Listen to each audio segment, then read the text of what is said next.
Mungkin anak muda sekarang nggak akan mendukung figur-figur atau partai-partai yang kemarin getol untuk menggolkan RUU KUHP. Karena ruang ekspresi anak muda di situ dikekangi. Kok pacaran saja diatur sama negara sih? Santun dalam bermedia sosial. Tetap aktif tapi memang ada filter. Hanya kita yang bisa menahan jari kita gitu ya di media sosial. Jadi itu yang perlu kita kontrol sendiri. Ya, masa depan demokrasi ada di generasi kita. Generasi Z, generasi milenial dan generasi setelah itu. 10-15 tahun ke depan maju atau tidaknya demokrasi kita, demokrasi Indonesia, ya itu ditentukan dengan 50% itu.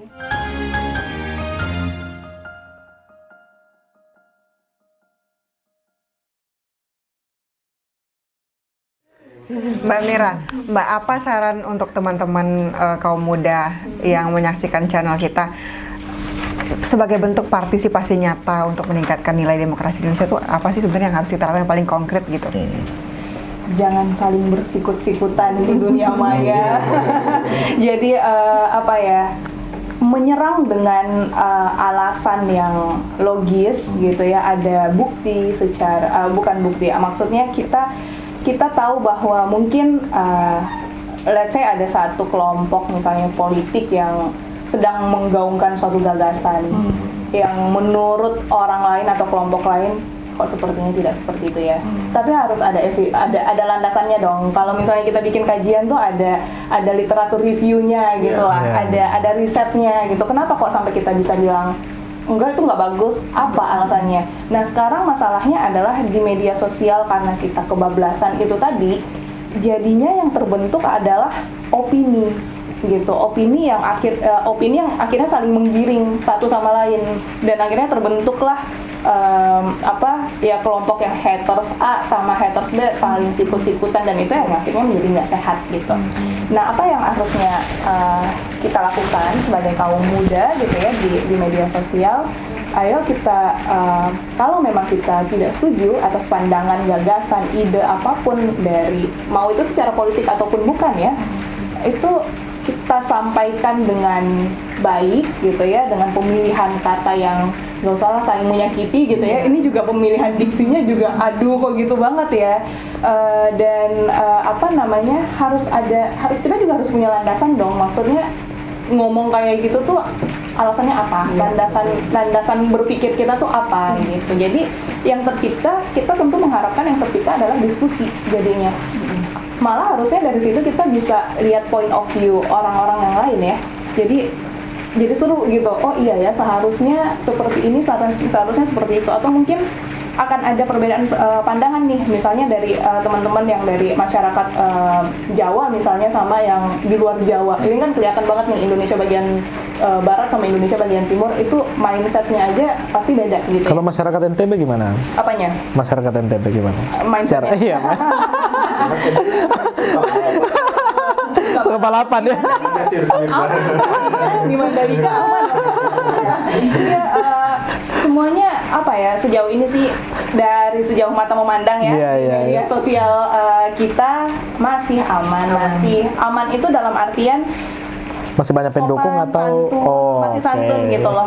Kalaupun ada yang tidak sesuai, tidak sepakat, itu masih omongannya tuh masih enak dibaca dan kalaupun ini disuarakan dalam hati kita nih, kalau kita baca nih ada suaranya nih, itu masih enak lah didengar gitu. Jadi so far sih masih santun. Cuma semoga ini bisa sampai nanti sampai di tahun depan ya pas penyelenggaraan dan seterusnya lah ya. Semoga bisa seperti itu. Cuma kalau kita secara umum melihat di media sosial setiap pemilihan apalah kepala daerah lah, presiden lah segala macam, wah itu luar biasa ya. Aduh, di media sosial tuh seakan-akan kayak kita lagi war di dunia nyata gitu. Dan bahkan sampai di dunia nyatanya pun sebenarnya mereka saling sikut-sikutan ya, kebawa emosinya tuh ada. Jadi apalagi pilkades ya. Iya. antar keluarga. Itu udah antar keluarga lagi, emosionalnya tuh bener-bener terbangun gitu. Kalau untuk vibes yang positif enak ya, tapi kalau udah yang berantem cuma karena saya suka sama dia, saya mendukung dia, jadi apapun yang dia lakukan saya samina wa atokna gitu bahasanya. Udah like and dislike lah ya. Jangan kayak gitulah ya. Kita juga setuju sama orang atau tidak setuju sama orang, itu harus kita punya pendirian sendiri gitu. Iya. Tadi kan Mbak Mira bilang kalau misalkan kalau jelang pemilu nih baru agak terasa clash-nya.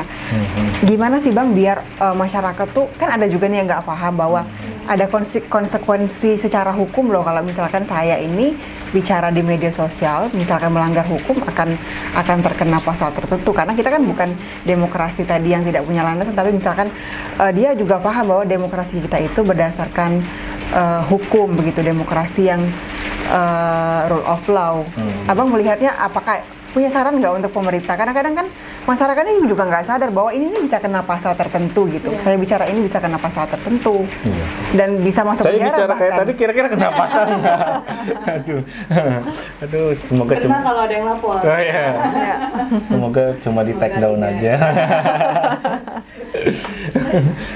Ya, kalau pakai pendekatannya undang-undang ITE justru itu yang kita hindari ya, maksudnya kan pemidanaan terhadap ruang ekspresi di dunia maya itu kan bukan sesuatu yang efektif.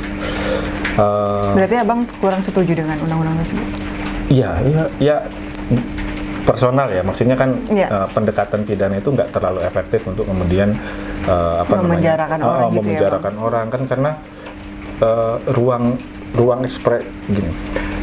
Media sosial kita itu kan di titik tertentu dia sangat bagus untuk kemudian menjadi ruang ekspresinya banyak warga negara. Nah, walaupun memang rambunya yang kurang tadi kan, kalau ibarat kayak jalan tol itu kan ruangnya udah ada, tinggal kemudian perbaikan di rambunya, di aspalnya, di apa kira-kira kayak gitu. Tapi ini jangan sampai hilang ruang ekspresinya, kira-kira gitu. Nah itulah satu hal positif yang diberikan oleh media sosial, dia membuka ruang ekspresi bagi banyak sekali pihak.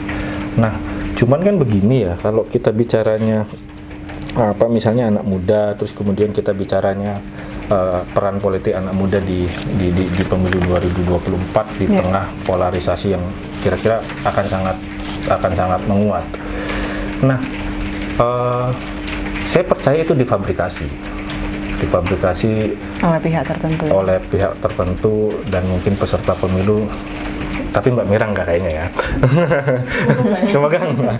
Nah, fabrikasi itu yang potensi semoga juga tidak menjadi korban. Nah, kan difabrikasi sedemikian rupa oleh pihak-pihak tertentu untuk kemudian menciptakan polarisasi, dukungan yang sangat ekstrim ke kanan atau penolakan yang sangat ekstrim ke kiri misalnya. Dan itu menurut saya itu juga natural, tanpa difabrikasi pun nggak pernah akan ketemu yang namanya fans Ronaldo dengan fansnya Messi. Oh iya. Ini pendukung Messi atau Ronaldo? Kalau saya Ronaldo. Ya saya Ronaldo banget. Saya suka Messi, tapi saya Ronaldo. Iya betul. Saya Ronaldo juga karena pernah di Juventus. Iya. Pernah singgah di Juventus. Nah itu kan secara alamiah orang kan pasti akan menunjukkan preferensi dong. Saya suka A, saya nggak suka B. Kadang-kadang kan selalu jadi kompetitornya. Yang nggak boleh bertengkar gitu ya. Nggak boleh bertengkar. Dan biasanya kan orang akan selalu punya sifat natural gini. Kalau saya suka A, maka saya akan cari padanan untuk tidak menyukai B. Misalnya. Itu yang keliru. Iya itu keliru, tapi itu normal kan, kayak kasusnya Messi sama Ronaldo kan gitu. Kalau saya sukanya Ronaldo, rata-rata itu pasti benci Messi. Kalau dia sukanya Messi, pasti isinya jelek-jelekin Ronaldo. Sebagian besar ya, maksudnya nggak semuanya. Nah dalam politik pun demikian pada akhirnya. Pilihan itu akan tertransmisi. Kalau nggak cukup kita suka dengan satu pasangan calon, kita harus menjatuhkan pasangan calon yang lain. Prabowo ternyata nggak suka Anies. Oh iya. Tergantung koalisinya nanti.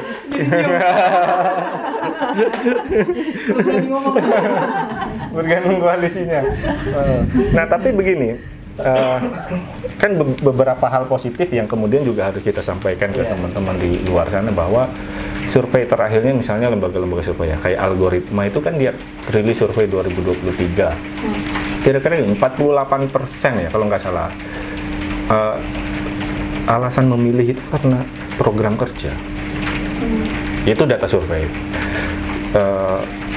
Itu untuk capres. Untuk pileg itu kalau nggak salah sekitar 37% itu memilih karena platform kerja. Nah, disinilah kira-kira gini, kalaupun kita percaya bahwa ideologi itu udah mati, iya. Karena di generasi muda yang sekarang itu dia nggak kenal kenapa saya harus jadi orang kiri gitu loh. Kenapa saya harus jadi orang kanan? Buat mereka nggak ada. Buat mereka itu satu hal yang pasti, dan itu natural dalam politik, kepentingan. Sama seperti partai politik, ya kepentingan. Anak muda juga sama. Mereka relatif lebih cair dan bicaranya soal kepentingan. Tapi kita nggak nyebut itu kepentingan, kita nyebutnya itu isu. Misalnya untuk isu RUU KUHP. Terus dia bisa dekat dengan ideologi tertentu, dia bisa dekat dengan partai tertentu. Lain halnya misalnya dengan nanti RUU PKS. Nanti beda lagi RUU apa? Nanti beda lagi RUU apa? Makanya kemudian kandidat itu akan sangat dilihat. Semakin lama dia akan sangat dilihat track recordnya dalam kebijakan. Berkesesuaian nggak dengan ruang ekspresinya dia. Misalnya mungkin anak muda sekarang nggak akan mendukung figur-figur atau partai-partai yang kemarin getol untuk menggolkan RUU KUHP. Karena ruang ekspresi anak muda di situ dikakangi. Kok pacaran saja diatur sama negara sih, kira-kira kayak gitu. Nah, mungkin sekarang track recordnya nggak terlalu banyak ditelisik oleh anak muda, tapi menjelang pemilihan saya kira itu mungkin akan makin banyak track record kebijakan-kebijakan. Dia udah lupa bahwa partai ini wong cilik berarti kiri, partai ini developmentalis berarti tengah, kira-kira. Partai ini sangat religius berarti kanan. Udah sangat cair dan kemudian dia akan lihat platform kebijakan apa yang digunakan. Jadi siapa nih kira-kira bagus kebijakannya selama ini? Selama ini yang bagus. Mbak Mira melihat itu sebagai tantangan atau peluang tersendiri ya, Mbak? Apa ya ini ya? Saya kira lebih pasnya kepusingan tersendiri. Sendiri menjadi strategi apa ya yang perlu saya masukkan ya? Karena saya punya kepentingan sendiri. Jadi karena saya punya kepentingannya sendiri di dunia politik, dan memang betul bahwa yang generasi muda itu memang cair, nggak ngerti tuh kiri kanan tengah depan belakang atas bawah tuh kita nggak ini. Memang benar-benar apa yang, makanya kita itu mapping issue. Nah, mapping issue adalah mapping kepentingan, apa yang memang menjadi perhatian banyak gitu ya. Kalau misalnya saya di Dapil NTB, ya berarti apa yang menjadi kepentingan orang paling banyak, nomor 1, ranking 1, 2, 3 itu apa? Kira-kira apa ini yang pertama? Ya, adalah nanti kalau di sini kedengeran dong. Ya. Ya, itu kita udah Pokoknya udahlah ya. Ya, gitu. Nah, jadi itu maksudnya itu yang menjadi, dan kita melihat ininya ya, dari sisi populasinya, dari sekian banyak populasi itu mereka ini isunya apa gitu. Jadi itu yang memang itu yang akhirnya mendrive kita gitu, mendrive saya sebagai calon gitu ya, untuk ya memang ini yang harus diperjuangkan, ini yang harus menjadi atensi gitu. Bukan sebelum diperjuangkan, ini yang harus menjadi atensi gitu ya. Kita mencari jalan keluar, kita cari solusinya seperti apa, kita tawarkan apa sebaiknya seperti apa gitu. Itu ya so far itu ya. Jadi lebih banyak pusingnya sebenarnya. Karena sebagai pemain baru gitu ya di politik, dan lagi-lagi karena ini masih muda juga, jadi experience dalam berpolitik itu pasti kalau saya sih masih minim ya. Nah, karena minim ini, tapi kan saya harus menghadapi yang senior, yang sesama, dan yang memang masih pemula gitu. Nah, ini kan kepentingannya semuanya beda-beda, dan kita harus menyesuaikan dengan ekspektasi dari sekian banyak golongan dan generasi ini gitu. Jadi lebih banyak pusingnya sebenarnya. Cuma kita bisa breakdown nanti. Tapi paling tidak anak mudanya sudah tahu berapa persen, dan mereka bisa ya, karena kalau anak muda kan lebih enaknya, cenderung lebih enak, kita diskusinya lebih gampang cair, gitu ya.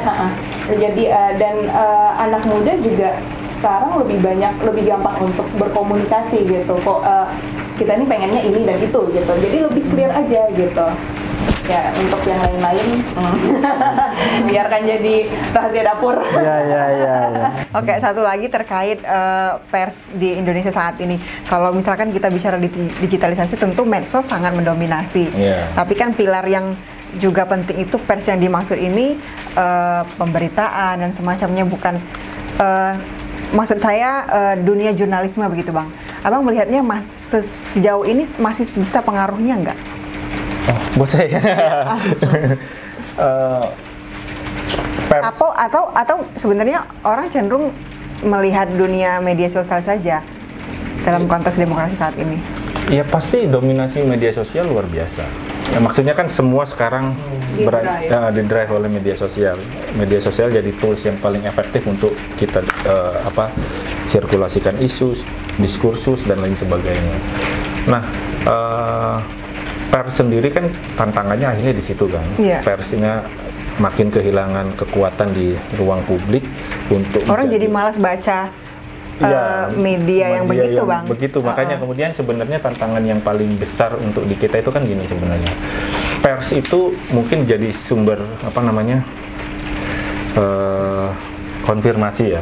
Sumber konfirmasi. Kalau di media sosial itu kan orang bisa nuangkan apa saja. Bisa nuangkan berita bohong, hoax, beneran, antara beneran sama bohongan beda tipis. Tidak ada pembedanya malah. Hampir tidak ada pembedanya. Nah, saya pikir pers harus ambil peran itu untuk memastikan bahwa mengkonfirmasi mana yang beneran, mana yang bohongan lah kira-kira. Mungkin kemasannya tadi. Iya, karena filternya mungkin publik nggak punya, maka pers lah yang harus jadi filter. Kan selama ini kan kita begitu. Ini ada berita A, kita harus cek media-media mainstream kan, media-media mainstream yang terpercaya. Oh berarti ini beritanya benar. Nah, pers harus makin kuat di antara belantara media sosial yang orang makin banyak informasinya nggak karu-karuan. Pers harus jadi filter yang sangat baik untuk mana informasi yang benar, mana informasi yang nggak benar lah kira-kira. Sambil kita menunggu bahwa orang-orang makin dewasa di media sosial. Tapi di 2024 semua generate untuk isu, diskusi itu pasti lewat media sosial. Itu pasti lewat media sosial. Penetrasi internet kita kan udah sampai 200 juta ya. 70% lebih dari total populasi kita. Total populasi handphone malah lebih besar dibanding populasi orang. Dan tingkat penyebarannya pun makin merata. Kalau dulu 65% di Jawa tahun 2018-2019, sekarang datanya WR Sosial itu, Hotsuite itu udah Jawa proporsinya berkurang jadi 50 sekian persen lah kira-kira. Hampir mirip dengan total populasi Jawa, 53 sampai 55%. Nah, selebihnya itu tersebar. Dan peningkatan sangat signifikan itu ada di Sumatera. Peningkatan sangat gede banget. Termasuk luar Jawa juga agak mulai peningkatannya tinggi. Nah, itulah yang kemudian saya kira para peserta pemilu juga harus kemudian ambil langkah bijak. Bagaimana kemudian dia menggunakan media sosial dan kapan saatnya dia menggunakan media mainstream untuk kemudian melakukan klarifikasi atau konfirmasi atas informasi yang beredar di media sosial. Iya, oke. Mungkin terakhir kita butuh guideline dari Bang Erik, Mbak Mira, Bang Justri, bagaimana sih jadi anak muda yang lebih bijak di era digital, kemudian di tengah demokrasi yang semakin bebas saat ini, tapi juga kita nggak kebablasan gitu Bang. Apa yang perlu anak muda lakukan? Ya, seasik mungkin dengan cara kita sendiri berpolitik. Karena hampir semua urusan publik kita itu kan kita keluar dari rumah sampai balik lagi ke rumah, kita lahir sampai kemudian nanti meninggal, itu kan urusan politik, urusan bikin KTP, urusan bikin kartu keluarga, urusan dapat hak pilih, terus urusan menikah tercatat dan tidak tercatat. Oh iya. Nanti urusan kita punya anak, urusan kita jaminan kesehatan, urusan kita jaminan pendidikan, semua itu tentang politik, tentang pengambilan keputusan, dan yang ngambil keputusan itu dipilih oleh kita lewat pemilu. Jadi kalau kita udah terputus pada saat pemilu, ya jangan harap nyambung saat dia menjabat, kira-kira gitu. Yang milih aja kadang dilupakan, apalagi yang nggak milih. Betul sekali. Jadi ekspresikan saja dengan cara kita sendiri. Sekarang ruang ekspresinya sangat banyak. Saya kira hampir semua anak muda punya roasting terhadap dunia politik kita. Punya roasting. Nah, biarkan roasting itu berjalan, tapi saya harap kandidat-kandidat bisa melakukan pendalaman. Karena di media sosial nggak mungkin dalam. Nah, ini roastingnya tinggi nih, tak datengin, coba asik nggak kalau diajak ngopi. Mungkin itu akan lebih, karena politik itu kan personal. Kita nggak akan ketemu di media sosial untuk menemukan empati, untuk meningkatkan elektabilitas, tapi kita harus datang langsung. Kita ketemu, kita ngelihat gestur, oke, kita dapat feel-nya. Itu politik yang sesungguhnya. Oke, kalau dari Mbak Mira gimana, Mbak? Ini sulit sih sebenarnya pertanyaannya. Ya kalau saya sih saran ya untuk semua teman-teman, pertama memang santun dalam bermedia sosial. Santun dalam arti kita tentu tidak menjadi pembatas gitu ya. Tetap aktif, tapi memang ada filter. Hanya kita yang bisa menahan jari kita gitu ya di media sosial. Jadi itu yang perlu kita kontrol sendiri. Karena kita yang punya akun, dan terlalu banyak fake account untuk menyerang satu sama lain. Ayolah ditahan-tahan lah untuk bikin fake account gitu ya. Jadi lebih bertanggung jawab. Iya, jadi lebih bertanggung jawab. Pakailah real account. Kalau memang kalau memang ada yang tidak disetujui diutarakan, tidak usah menyerang personal gitu ya. Yang diserang, saya selalu diajar seperti ini. Yang diserang itu adalah kebijakannya, programnya, jangan serang orangnya gitu. Jadi semoga teman-teman semua yang aktif di media sosial juga bisa menahan diri atau bisa mengambil sudut pandang itu. Jangan malah sampai kita dengan sengaja mencari kekurangan secara personal gitu. Ya seranglah yang memang menjadi jualan mereka gitu ya. Bukan. Bukan rambut putih ya. Atau rambut putih nih. Nah, gitu ya. Jangan kayak gitu. Jangan substantif ya. Harus yang substantif dan juga objektif gitu. Ya kita lah yang nahan sendiri. Itu cuma yang pemilik account lah yang bisa menahan dirinya. Iya, termasuk ini ya, fake account ya. Ya, harus menahan diri juga. Bikin fake account. Iya. Iya, bayangkan saja generasi muda di Indonesia itu lebih besar dibandingkan dengan generasi old. Generasi milenial ada sekitar 25%. Generasi Z setelah milenial itu 27%, sekitar 27% dari jumlah penduduk Indonesia. Dengan jumlah populasi generasi muda di Indonesia yang begitu besar, ya masa depan demokrasi ada di generasi kita, generasi Z, generasi milenial, dan generasi setelah itu. 10-15 tahun ke depan, maju atau tidaknya demokrasi kita, demokrasi Indonesia, yaitu ditentukan dengan 50% itu, karena generasi tua kan akan bakalan berakhir nanti. Ya kita nggak mendoakan ini, tapi kan itu udah hukum alam, akan berakhir, akan digantikan oleh generasi muda, itu generasi kita. Dan kita pun kalau udah selesai digantikan oleh generasi selanjutnya. Nah, jadi 10-15 tahun ke depan yang menentukan masa depan Indonesia, khususnya bicara soal sistem demokrasi yang benar-benar demokrasi substansial, ya generasi kita lah itu. Jadi ya udah betul Mbak Mira ini maju. Ayo maju. Semuanya maju. Momen berikutnya. Momen berikutnya. Oke. Baik. Itu masih generasi muda, itu masih di bawah 40 kan? Iya. Tenang aja. Tenang.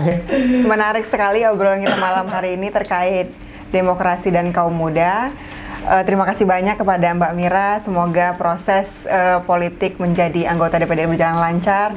Bang Erik sebagai pegiat demokrasi, terima kasih banyak partisipasinya. Bang Justri. Ya, terima kasih banyak juga. Ya.